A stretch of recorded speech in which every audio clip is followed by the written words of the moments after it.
Bueno, como les prometimos, estamos con el gran periodista, escritor y columnista Gustavo Álvarez Gardiazabal. Don Gustavo, muy buenos días. Muy buenos días, doctor Fernando. Qué grato volverlo a oír.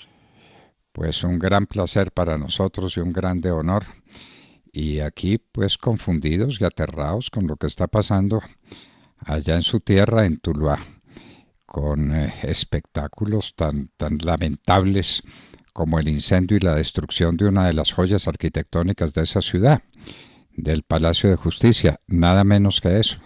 Don Gustavo, ¿cuál es la visión que usted tiene desde su punto de vista de grande intelectual, pero también de tulueño de todas las horas, sobre esto que está ocurriendo allá en su ciudad? No se puede vincular, doctor Fernando, lo que está ocurriendo en Tuluá con lo que está ocurriendo en Colombia. Estamos viviendo una situación que pocos nos hemos atrevido a decir. La razón es muy sencilla. El presidente Álvaro Uribe Vélez quería conservar su influencia sobre Colombia y ungió a una pareja para que sus partidarios, seguramente entre ellos usted, doctor Fernando, votaran convencidos que tenían la pareja presidencial perfecta para el país.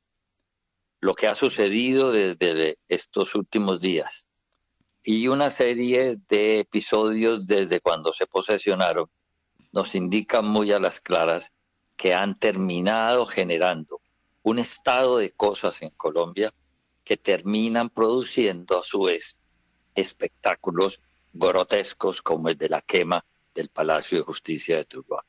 Estamos en un periodo sin gobierno, sin mando, donde parece que el gobierno constituido en la presidencia de la República fuera al remolque, nunca previendo lo que puede suceder y además atizando unos fogones cuando no hay necesidad de atizarlos.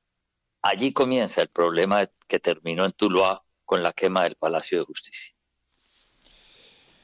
Pues don Gustavo, yo acepto mi responsabilidad. Yo voté por el hoy presidente Iván Duque.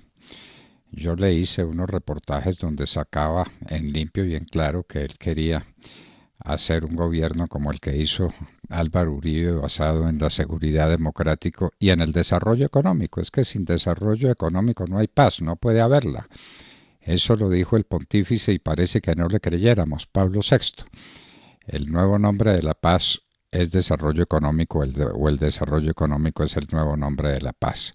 Sin crecimiento, sin nuevas empresas, sin desarrollo, pues no hay horizonte, no hay futuro y lo que tenemos es esto que estamos viviendo. Después de ese acto atroz y tan estúpido como cabe imaginar, la destrucción de semejante joya de Tuluá, el Palacio de Justicia, ¿cómo han seguido las cosas? Don Gustavo, ¿usted cómo las percibe? ¿Cuál es el sentir de la gente? Y tendría que preguntarle, si usted que lo sabe y lo percibe todo lo que pasa allá en su terruño, si la gente que quemó el Palacio de Justicia era la gente de Tuluá o fue gente importada para el efecto y en este momento, ¿qué está pasando en la ciudad?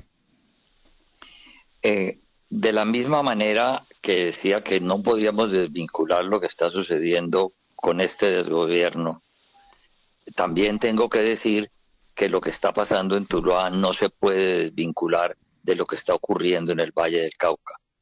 Es que llevamos 32 días con una serie de bloqueos que usted no se imagina, doctor Fernando, lo que eso significa en la vida económica de un territorio. En este momento no hay un solo ingenio azucarero moliendo caña ni produciendo azúcar. Hace 32 días no nace un pollito en las gigantescas incubadoras de los aviarios del Valle del Cauca.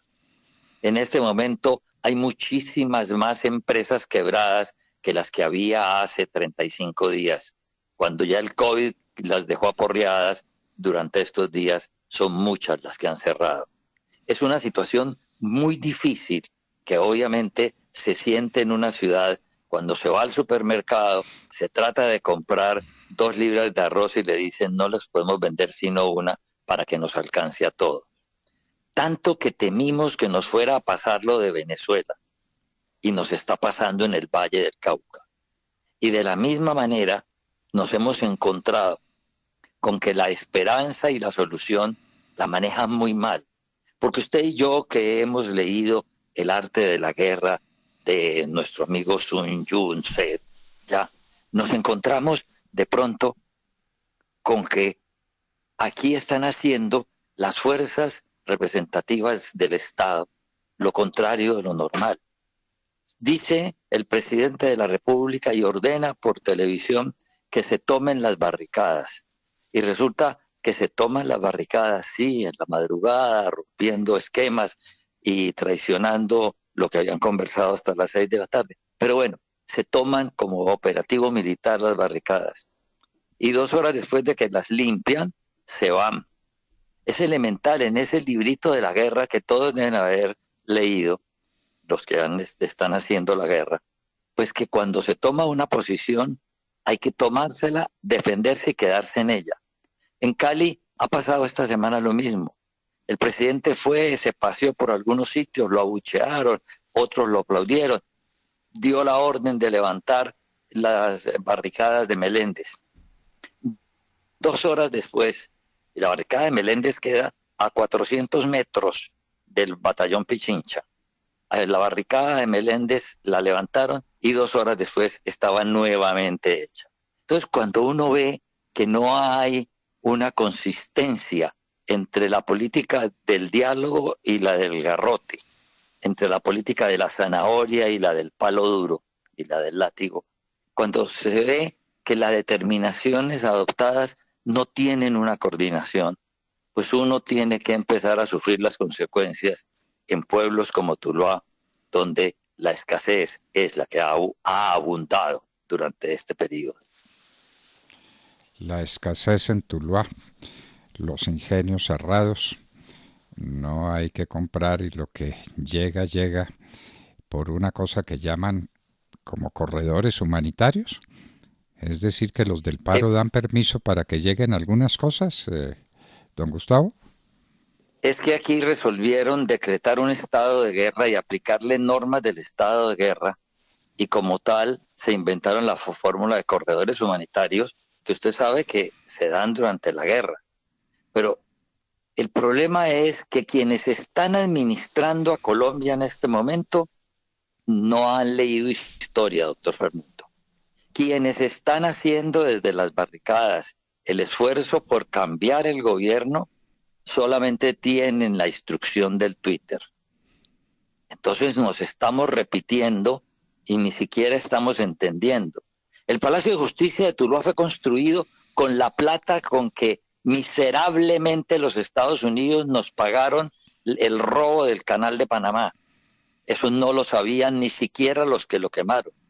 Y usted me preguntaba que si esos que lo quemaron eran de Tuluá.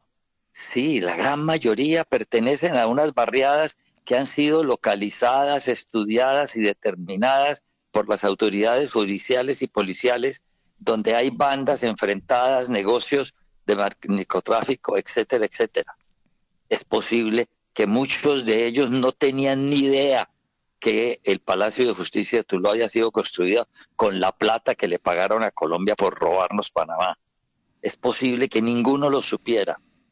Pero también es muy probable que muchos de los que fueron a quemar el palacio eran personas que ya habían tenido que ir a las dependencias judiciales contenidas en ese palacio, o a presentar denuncia, o a presentar testimonios, o a presentar descargos, o a ser condenados, y se estaban también vengando. Todos esos elementos hay que tenerlos en visión cuando se gobierna. Aquí parece que no lo tuvieron. Parece que estuviéramos en un alegre juego de póker, a ver quién pone una carta primero, quién se quita la otra después. Bueno, pues está pintando usted un panorama terrible, y a esto se le suma nada menos que la plaga del coronavirus, que va a ser cada día peor. Tenemos 500 muertos por día. Eso como que no nos impresiona. ¿Será que perdimos toda sensibilidad A uno le dicen que se le murieron 500 compatriotas el día anterior porque no los pudieron tratar adecuadamente por el coronavirus y parece que no nos importara. La situación en Tuluá, ¿cómo es? Porque la Tan situación de... dramática, Sí, tan dramática como usted puede pensárselo. Tuluá es una población de 250.000 habitantes. Y antier, el dato oficial fue que murieron 11 personas por COVID, mientras que en Cali murieron 14. ¿Cuáles son las razones? Pues aquí hubo grandes manifestaciones, aquí hubo grandes salidas, pero ni quienes convocaron al paro, ni quienes lo han patrocinado, ni quienes lo han combatido, ni quienes quieren atacarlo con grandes marchas, se acordaron que si provocaban esas masivas reuniones iban a contagiar más gente. No, aquí alegremente, como le digo, doctor Fernando, parece una partida de póker en donde cada quien sentirá la felicidad o la desgracia de ganar o perder. ¿y qué tal, qué tal el premio para la victoria y qué tal el dolor de la derrota? Cuando estamos hablando de miles de compatriotas que se mueren, la gente en Tuluá se está muriendo, la situación del hospital tiene que ser una situación trágica para que tengamos estas cifras, ¿no? Entonces, Eh, las camas UCI deben estar todas ocupadas, don Gustavo. Afortunadamente han tenido una administración que ha ido procurando estar al día.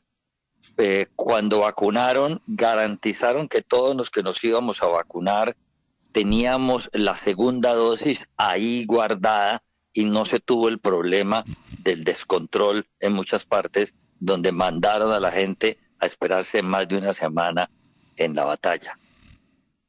Han sido cosas bien organizadas, aumentaron en 80 el número de camas UCI, que para Tuluá es suficiente, pero el problema no es tanto hospitalario, el problema es que como esta peste la hemos mantenido oculta y los remedios paralelos, como los que salvaron a los viejitos del ancianato San Miguel en Cali, no permiten que se digan, no permiten que se promuevan, pero se venden en las farmacias al escondido como todo en este país.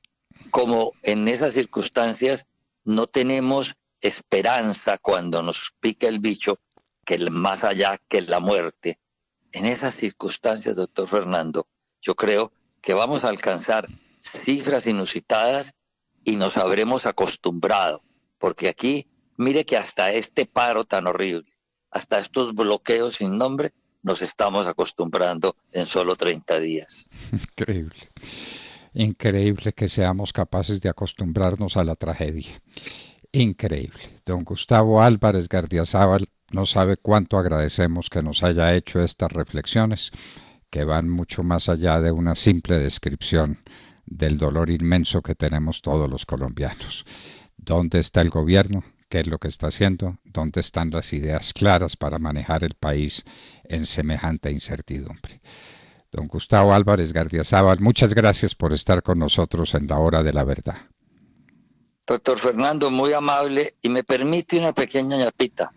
Claro, Usted como uribista que ha sido, usted como hombre práctico que ha cultivado café, que entre otras cosas hoy está a muy buen precio, usted como colombiano y patriota que lo ha sido, ¿por qué no convoca a sus compañeros uribistas para que, por favor, presionen al expresidente Álvaro Uribe para que le diga o le exija a la dupla que ungió como gobernantes que renuncie? Es la única solución que hay, buscar un tránsito a un punto intermedio donde se vuelva a sentir que tenemos gobierno. Muchas gracias, doctor Fernando. a usted muy gentil. Bueno, una petición bastante dura, ¿no?